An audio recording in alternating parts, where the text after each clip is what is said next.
Doshemu.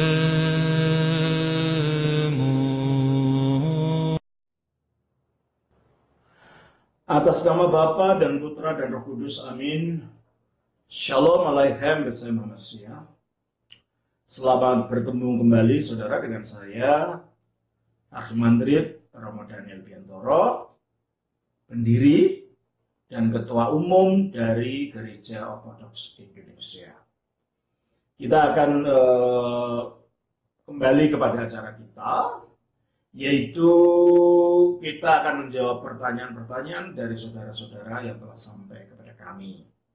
Tetapi sebelum saya jawab, jangan lupa saudara untuk subscribe, untuk klik itu loncengnya, serta share dan klik like-nya untuk membantu kami supaya program kami ini makin berkembang.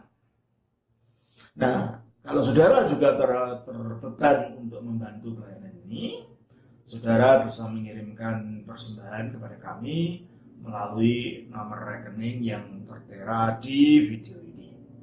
Dan kalau saudara ingin mengunjungi Gereja Ortodoks, ingin lebih tahu tentang Gereja Ortodoks, saudara bisa mengunjungi gereja-gereja yang alamatnya juga kami cantumkan di dalam video ini, di belakangnya. Dan juga kalau saudara tertarik untuk membeli buku-buku terbitan kami, terbitan dari Padepokan Dharma Tuhu, saudara bisa mengkontak Ibu Theodora di telepon yang ada di bawah ini, ya. Terus kalau saudara juga ingin, seandainya di tempat saudara sudah tertarik pada iman ortodoks, tetapi di sana tidak ada gereja ortodoks dan ingin diadakan pelayanan di sana, perintisan di sana, saudara juga bisa mengkontak kami melalui nomor telepon dari Romo Yakobus. Saudara bisa lihat di sana nanti di bawah itu. Terima kasih. Kali ini pertanyaan datang dari saudara Svakbar Anton. Begini pertanyaannya. Shalom Romo. Saya Svakbar Anton. Salam kembali saudara. Mohon maaf sebelumnya saya mau nanya. Di Kejadian 14 ayat 18 sampai 24 diceritain soal Abraham bertemu sama Melkisedek, Raja Salem di Syawe. Pertanyaannya, mengapa Melkisedek bisa jadi imam Allah Maha Tinggi? 2. Lalu mengapa ia merangkap menjadi raja dan imam? 3. Bukannya zaman itu yang percaya Allah cuma Abraham dan kawan-kawannya. 4. Apakah Melkisedek ini penyembah Allah juga? 5. Mohon pencerahannya. Romo, terima kasih sebelumnya. Terima kasih saudara Swakbar. Pertanyaan saudara sudah dikirimkan lama sekali. Dan karena kesibukan dan macam-macam tugas yang lain, sehingga baru kali ini dapat saya jawab. Baik, mari kita baca dari Kejadian pasal yang ke-14.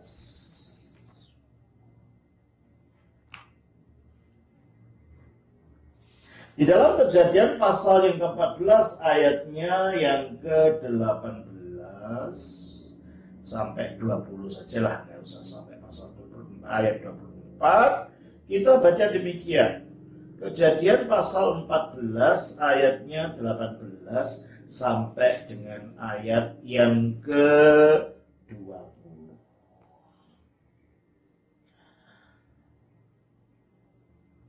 Begini bunyinya. Melkisedek, Raja Salem, membawa roti dan anggur. Ia seorang imam Allah yang Maha Tinggi. Lalu ia memberkati Abraham. Katanya, diberkatilah kiranya Abram oleh Allah yang Maha Tinggi, pencipta langit dan bumi. Dan terpujilah Allah yang Maha Tinggi, yang telah menyerahkan musuhnya kepada tanganmu. Lalu Abram memberikan kepadanya 1/10 dari semuanya. Pertanyaan saudara, maaf. Ya. Pertanyaan saudara adalah, mengapa Melkisedek bisa jadi imam Allah Maha Tinggi? Ya, mungkin pertanyaan saudara ini terkait pada pemahaman bahwa yang percaya pada Allah cuma Abraham saja waktu itu, begitu kan? Mungkin ini ada kaitannya itu. Ini pertanyaan yang bagus. Oleh karena itu ada penjelasan modern. Ada yang saya sendiri tidak mengikuti penjelasan modern ini. Ada penjelasan yang berasal dari para bapak gereja zaman purba. Menurut penjelasan modern dulu, Melkisedek ini Raja Salem. Salem itu artinya Yerusalem. Nah, pada waktu itu Yerusalem itu belum diduduki orang Israel saja belum lahir. Itu zamannya Abraham. Sehingga menurut para sarjana modern, Yerusalem waktu itu diduduki oleh bangsa Yebus. Karena hanya pada zaman Daud saja, Yerusalem ditaklukkan lalu menjadi ibu kota kerajaan dari negaranya Daud ketika Daud jadi raja. Coba kita baca di dalam 2 Samuel pasal 5 ayat 6. Lalu raja, maksudnya Daud di sini, dengan orang-orangnya pergi ke Yerusalem, menyerang orang Yebus, penduduk itu. Mereka itu berkata kepada Daud, engkau tidak sanggup masuk kemari. Orang-orang buta dan orang-orang timpang akan mengenyahkan engkau. Maksud mereka, Daud tidak sanggup masuk kemari. Ayat 7. Tetapi Daud merebut kubu pertahanan Sion, yaitu kota Daud. Jadi menurut ayat ini, kota Yerusalem baru direbut pada zamannya Daud. Dan kota itu sebelumnya penduduknya adalah bangsa Yebus. Jika demikian halnya, jadi sebelum Israel masuk ke bangsa Israel masuk ke tanah Kanaan, negara Yerusalem itu sudah ada, namanya Salem.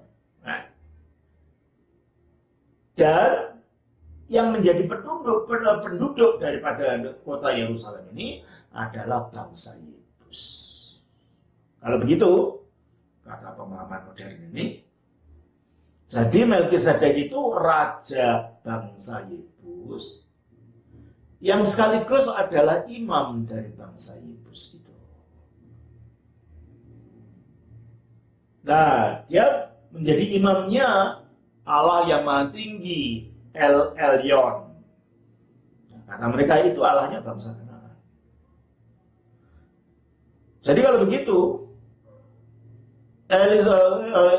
Melkisedek ini kalau gitu imamnya dan rajanya bangsa Yebus itu yang disembah adalah Allahnya bangsa Kanaan.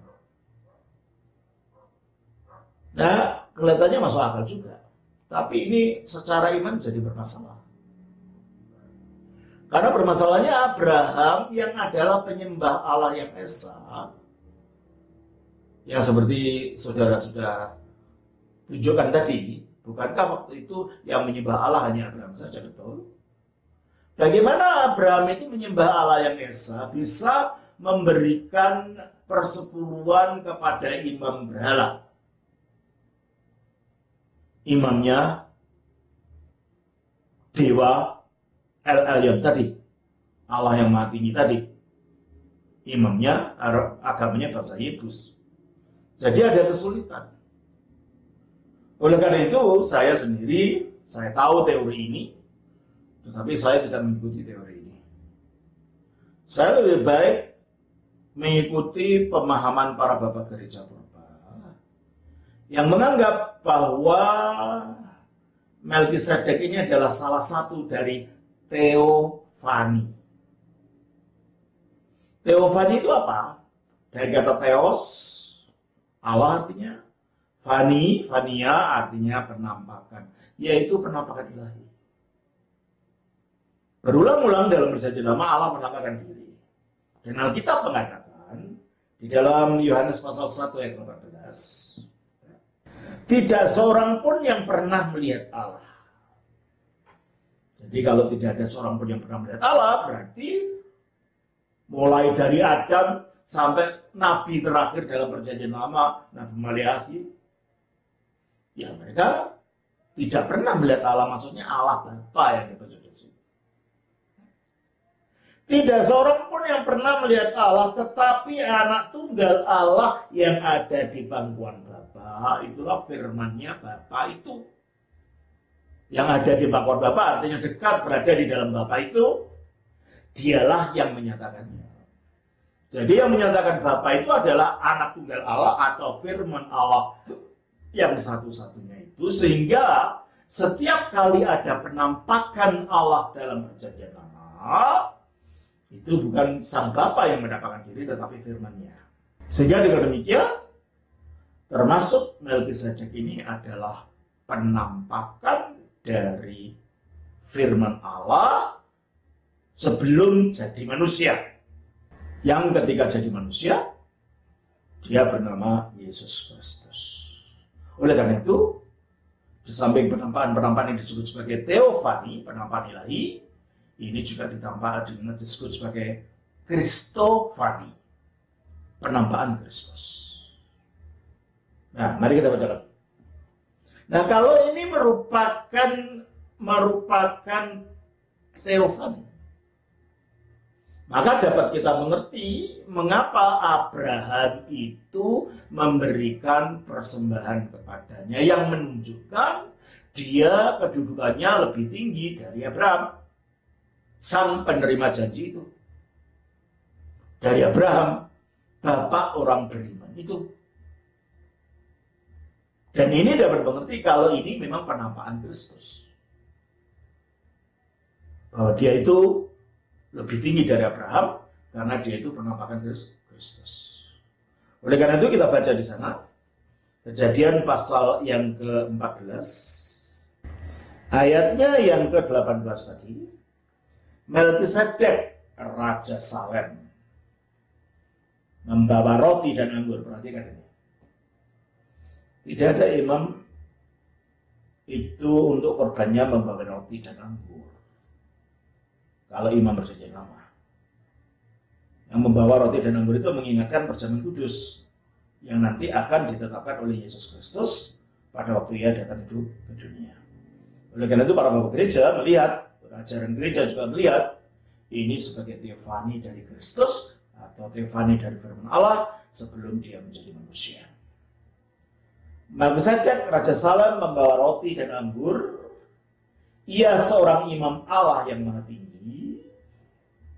Lalu ia memberkati Abraham, katanya, diberkatilah kiranya Abraham oleh Allah yang maha tinggi, pencipta langit dan bumi, dan terpujilah Allah yang maha tinggi yang telah menyerahkan musuhmu ke tanganmu. Lalu Abraham memberikan kepadanya 1/10 dari semuanya. Nah, sekarang kita mengerti kalau sebagaimana yang diajarkan gereja purba dan yang diajarkan oleh para bapak gereja selama masa-masa itu, bahwa ini adalah Kristus, maka ini menjadi model dari keimanan Kristus ketika dia menjadi manusia. Sehingga Kristus dinubuatkan sebagai Mesias, sekaligus sebagai imam dan sebagai raja.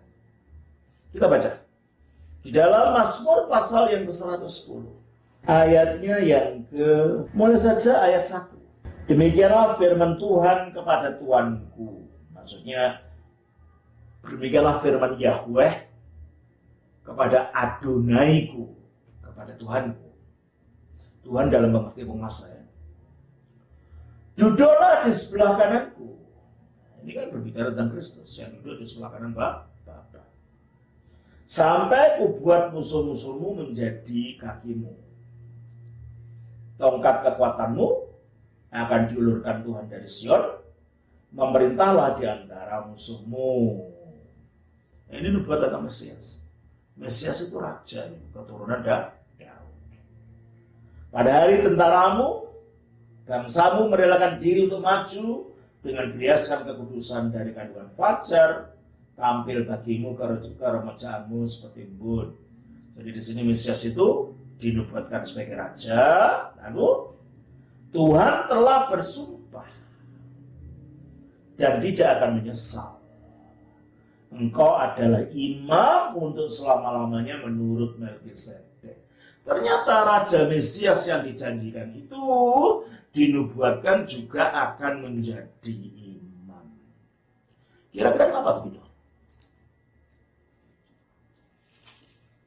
Kira-kira mengapa begitu dan Petrus mengakui Yesus itu Mesias ini?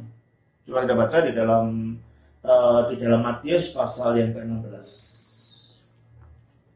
Katanya, lalu Yesus bertanya kepada mereka yang 15, pasal 16, tetapi apa katamu siapakah aku ini? Maka jawab Simon Petrus, engkau adalah Mesias, anak Allah yang hidup. Kata Mesias itu ucapan Yunani dari kata Hamashiach, artinya si orang yang diurapi itu. Itu artinya. Terus kata Yesus kepadanya, berbahagialah engkau Simon bin Yunus, sebab bukan manusia yang menyatakan itu kepadamu, melainkan Bapakku yang di surga. Kenapa pengakuan yang sesimpel itu kelihatannya? Untuk memahaminya maknanya, Petrus harus diilhami oleh Bapa. Petrus harus diajar dari yang ilahi. Sebab ini sebenarnya tidak simpel. Mengapa tidak simpel? Sebab kata Mesias yang berasal dari kata Ha-Masia dalam bahasa Ibrani, atau Ho Christos dalam bahasa Yunani, yang diucapkan melalui di dalam bahasa Eropa waktu itu sebagai Christus. Dan ketika bangsa Belanda datang ke Indonesia, mewariskan ucapan ini Kristus dalam bahasa Indonesia. Itu maknanya tidak simpel. Kok gitu? Karena Ha-Masia itu menunjuk satu orang yang menduduki semua unsur-unsur dan syarat-syarat seseorang jadi Masia. Apa itu? Secara mutlak dan secara tak tergantikan. Apa itu? Masia artinya orang yang diurapi. Dan yang diurapi dalam perjanjian lama untuk menjabat sesuatu jabatan yang memerlukan pengurapan, itu adalah jabatan sebagai imam. Yang pertama, coba kita baca. Kita baca dari Keluaran pasalnya yang ke-29. Ayatnya 7 sampai 8. Sesudah itu kau ambillah minyak urapan dan kau tuang ke atas kepalanya. Dan kau urapilah dia. Kau suruhlah anak-anaknya, maksudnya anaknya Harun di sini, mendekat, dan kau kenakan kemeja itu kepada mereka.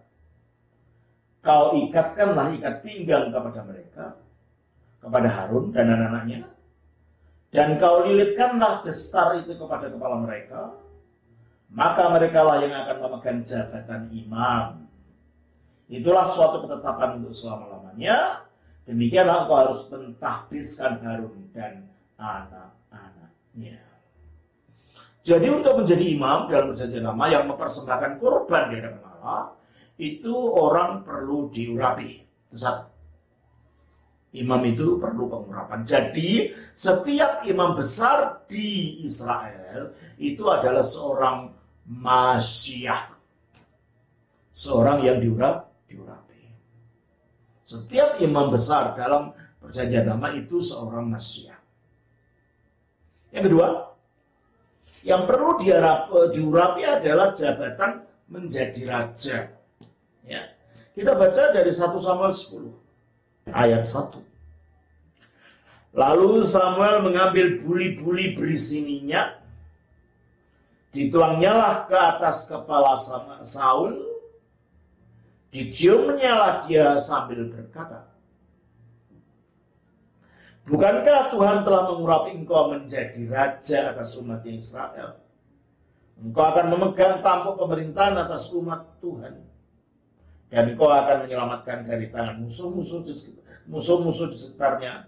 Inilah tandanya bagimu bahwa Tuhan telah mengurapi engkau menjadi raja atas miliknya. Dan ketika Saul ditolak karena pemberontakannya, akhirnya Allah memimpin orang lain, memilih orang lain, itulah Daud.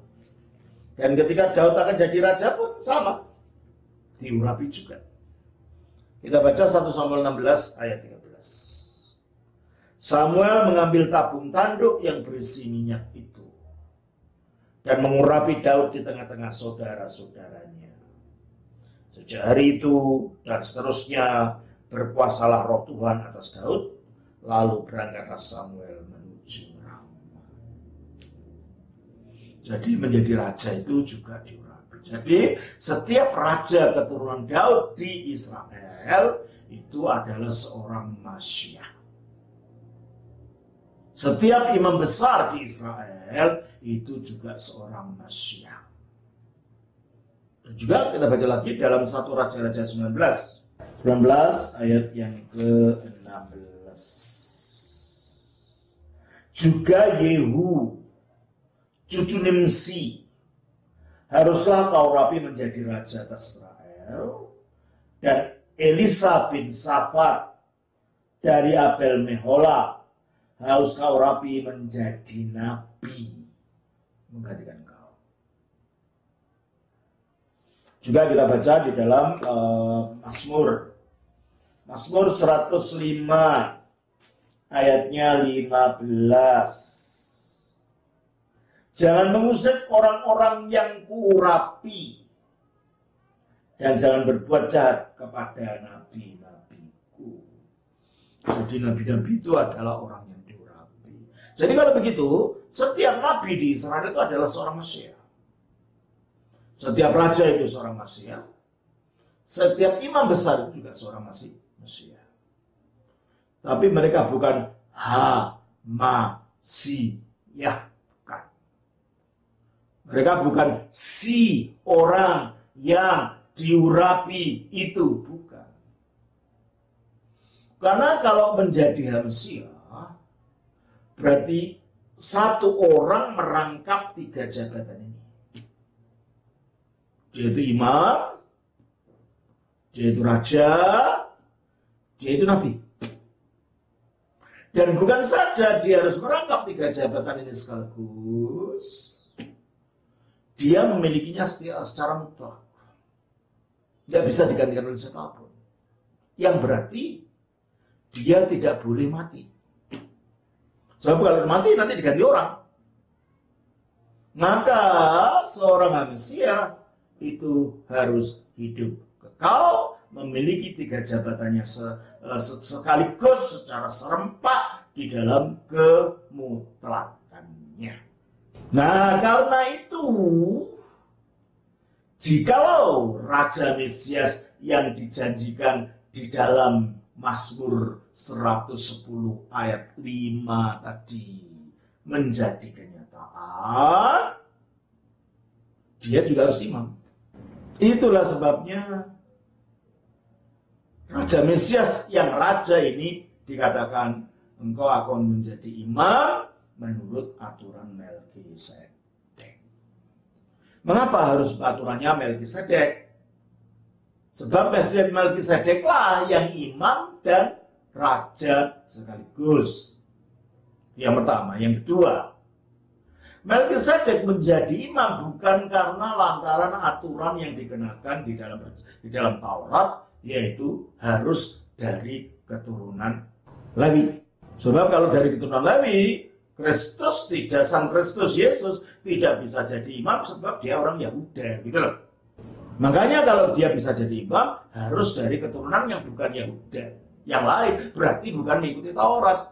Aturannya bukan aturan Taurat, tetapi aturan menurut Melkisedek. Itu sebabnya dijelaskan di dalam Ibrani pasal 7. Ayatnya yang 1 dulu. Ya.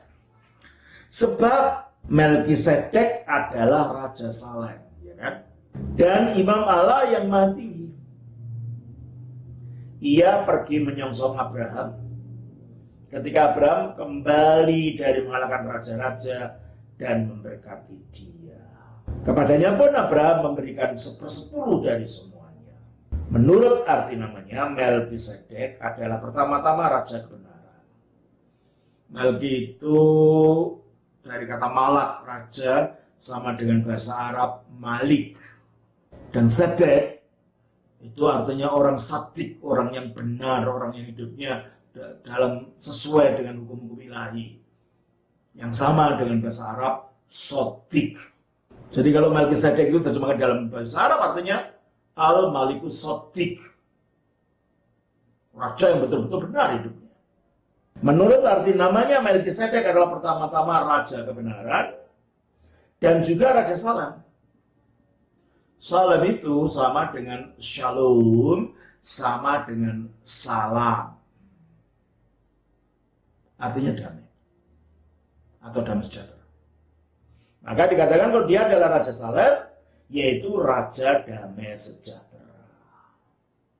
Itu menurut arti namanya.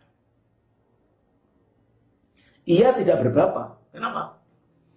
Karena dalam Kisah yang 2 ayat itu saja, 2-3 ayat ya, dari Wahyu Kejadian pasal 14 ayat 18 sampai 20 tentang Melkisedek, dan itu satu-satunya cerita tentang Melkisedek dalam Alkitab. Ya.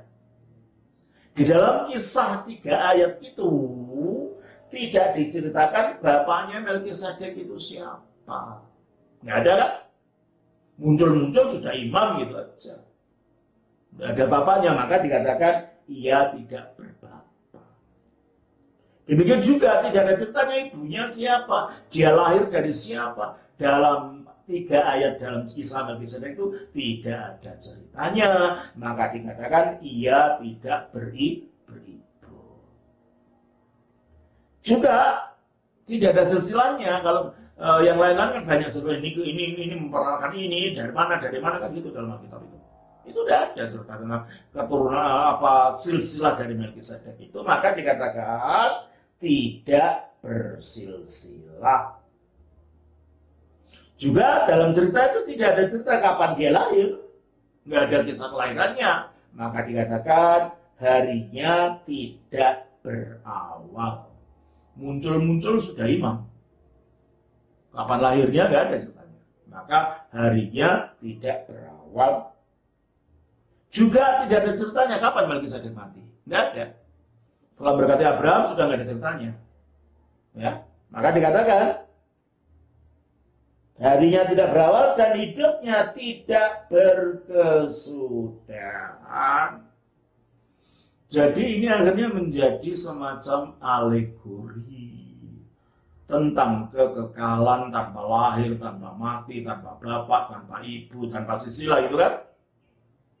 Ini menjadi simbol daripada kekekalan. Maka dikatakan, dan karena ia dijadikan sama dengan anak Allah, atau karena dia dinyatakan sama dengan anak Allah, ia tetap menjadi imam sampai selama-lamanya. Munculnya imam, dan tidak ada cerita kapan dia ditabiskan, tidak ada cerita kapan dia mati, tidak ada cerita kapan dia pensiun jadi imam.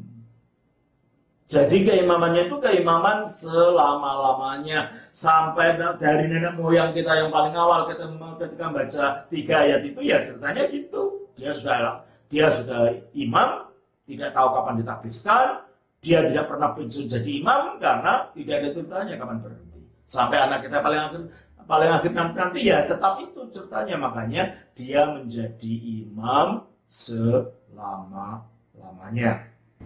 Jadi kalau begitu, Yesus Kristus itu yang menggenapi nubuat tadi. Dialah Sang Mesias itu.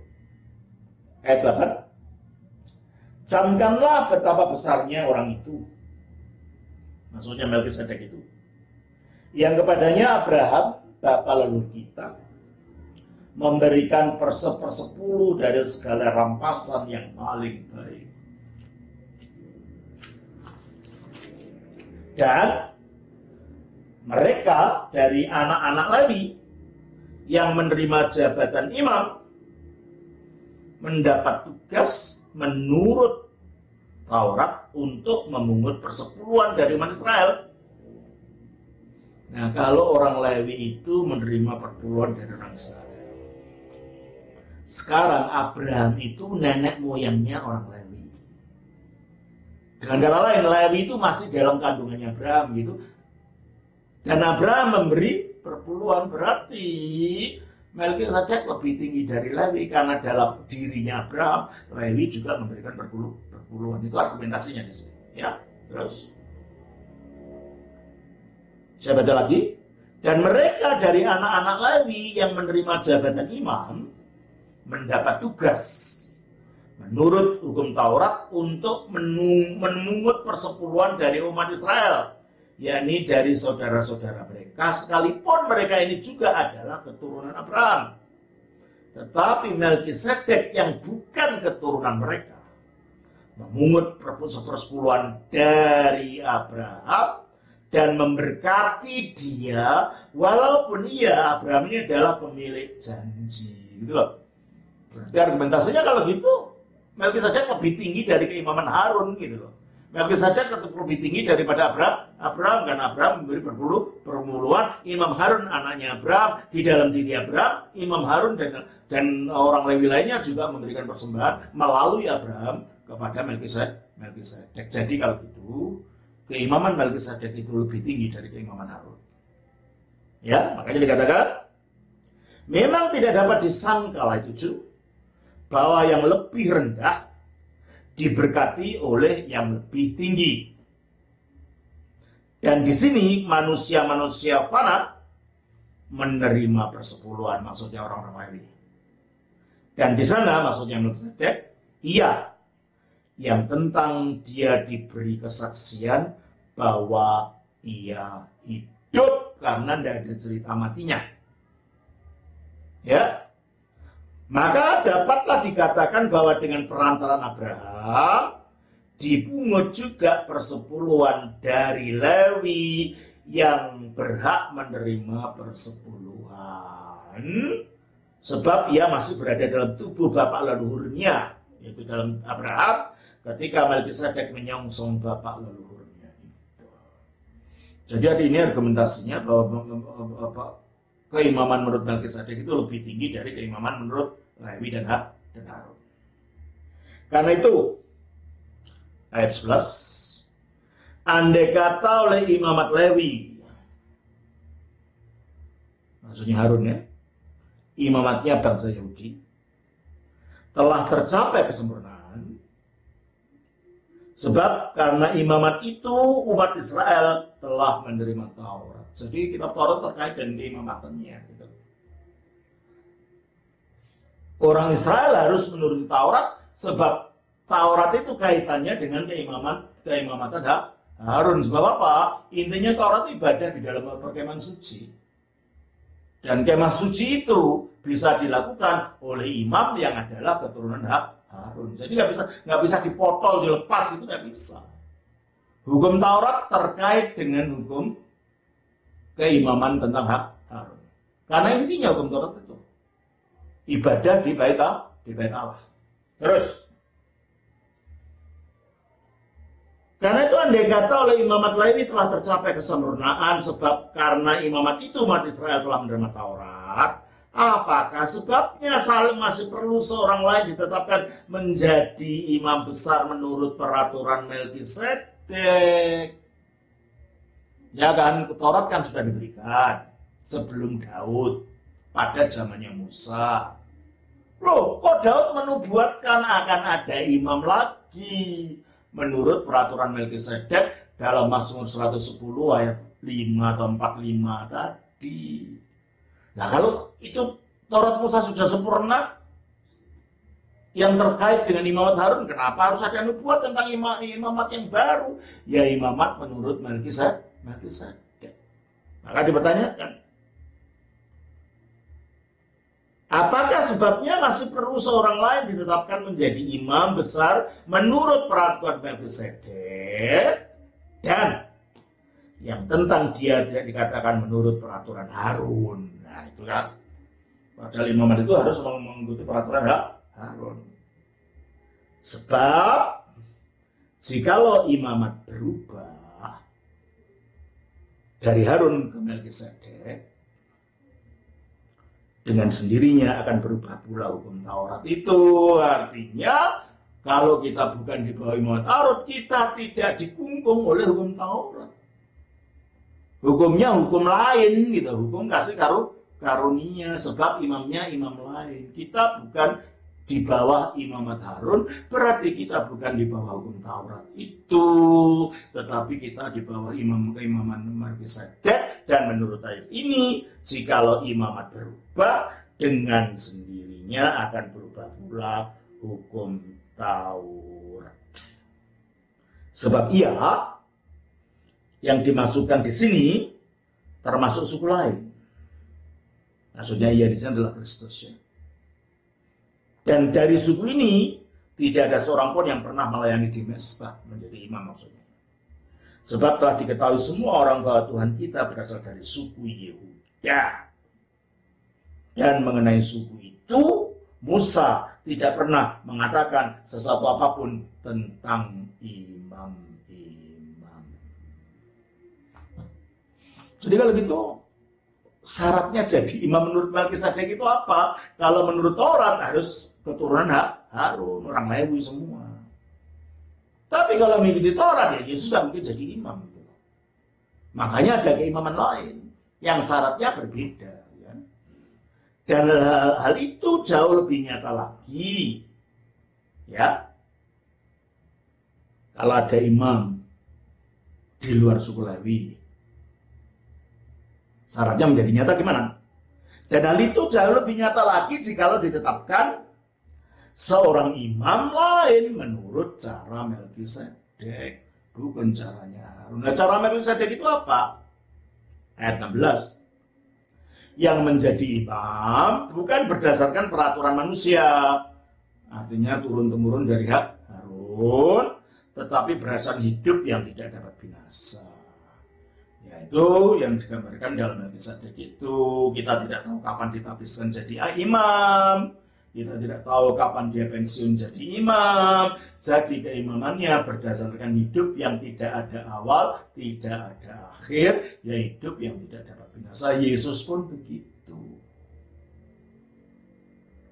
Pada waktu dia disalibkan, dia menyatakan dirinya bahwa dia memberikan nyawanya sebagai korban penebusan bagi banyak orang. Di dalam Markus 10 ayat 45.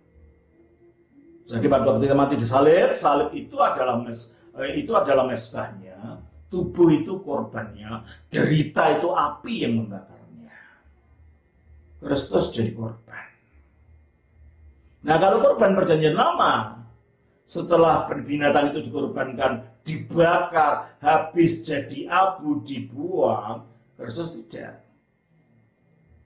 Dia dibakar oleh penderitaan, tapi badannya nggak hancur. Badannya dikuburkan tidak binasa, malah badan itu bangkit pada hari ketiga, sehingga korban itu menjadi korban yang kekal karena tidak musnah lagi. Karena Kristus sudah bangkit dari mati, tidak mati lagi. Maka tubuhnya yang jadi korban, itu juga korban yang kekal sekali dan untuk selamanya, tidak diulang lagi. Nah, sesudah Kristus bangkit, dia membawa tubuh yang sama yang tadinya jadi korban itu naik ke surga, didudukkan di sebelah kanan Allah. Nah, dalam perjanjian lama, terutama pada hari raya Yom Kippur, Imam Harun tidak boleh masuk ke ruangan paling dalam dari bait Allah, yaitu ruangan Maha Kudus di belakang tabir, yang dari situ Allah hadir, melambangkan itu surga sendiri. Hanya sekali setahun dia masuk di sana. Pada waktu hari raya pendamaian, itu kita baca dalam Imamat 16. Jadi baru masuk ke sana Harun itu dengan membawa hasil darah kurban yang dipersembahkan ke dalam ruangan Maha Kudus. Demikianlah Kristus juga. Dia membawa hasil kurbannya di atas kayu salib, yaitu tubuhnya, dengan dibawa naik ke surga menghadap Allah. Maka Yesus pun sekarang menjadi imam, dan Yesus sampai sekarang mati, tidak mati lagi, hidup selama-lamanya. Maka kurbannya dan imamnya jadi imamnya jadi satu, menjadi imam yang kekal. Makanya sama dengan Melkisedek, keimamannya adalah keimaman menurut berdasarkan hidup yang tidak dapat binasa.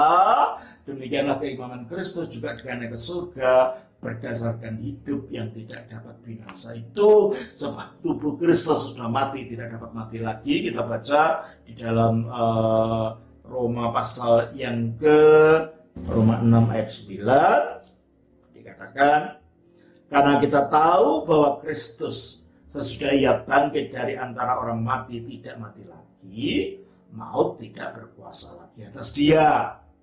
Sehingga sekarang tubuhnya Kristus itu dikatakan begini, karena dia sudah mengalahkan kematian dan tidak bisa mati lagi, maka Alkitab menyatakan begini. 2 Timotius 1 ayat yang ke-10 dikatakan begini, dan sekarang dinyatakan oleh kedatangan Juru Selamat kita Yesus Kristus, yang oleh Injil, maksudnya berita sukacita kemenangan atas kematian itu, yang oleh Injil telah mematahkan kuasa maut dan mendatangkan hidup yang tidak dapat binasa. Tubuh Kristus menjadi tubuh yang milik hidup tidak dapat binasa, dan di situ dia menjadi imam. Berarti keimamannya adalah keimaman berdasarkan hidup yang tak berkebinasaan. Itulah sebabnya keimaman Yesus itu adalah keimaman menurut Melkisedek. Keimaman Melkisedek itu digenapi dalam Yesus Kristus. Itulah sebabnya para bapak gereja melihat Melkisedek itu adalah teofani dari firman Allah sebelum jadi manusia. Penampakan ilahi dari firman Allah sebelum jadi manusia bernama Yesus Kristus. Pertanyaan selanjutnya, lalu mengapa ia merangkap menjadi raja dan imam? Ya, karena dia Mesias. Mesias itu adalah raja dan imam. Karena ini merupakan pola dari penggenapannya di dalam Mesias. Makanya Melkisedek harus raja dan imam, sebagaimana Mesias itulah raja dan imam. Bukannya zaman itu yang percaya Allah Abraham dan kawan-kawannya.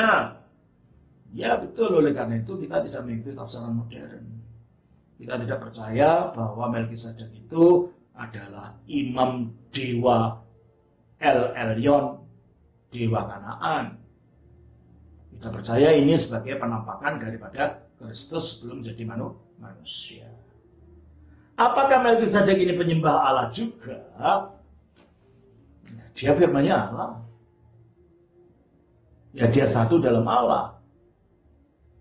Nah, seperti Kristus adalah firman Allah. Hanya bedanya dengan Melkisedek. Kalau Kristus itu Kristus itu menjadi manusia. Sebagai manusia dia lebih rendah dari Allah ya menyembah Allah. Tapi Melkisedek itu tidak jadi manusia, itu hanya penampakan gitu. Jadi nggak ada penyembahan di situ. Dia hanya menyatakan Allah begitu saja. Ya, mohon pencerahannya Romo, saya kira sudah saya jelaskan. Terima kasih sebelumnya. Sama-sama. Tuhan berkati. Nama Bapa dan Putra dan Roh Kudus. Amin.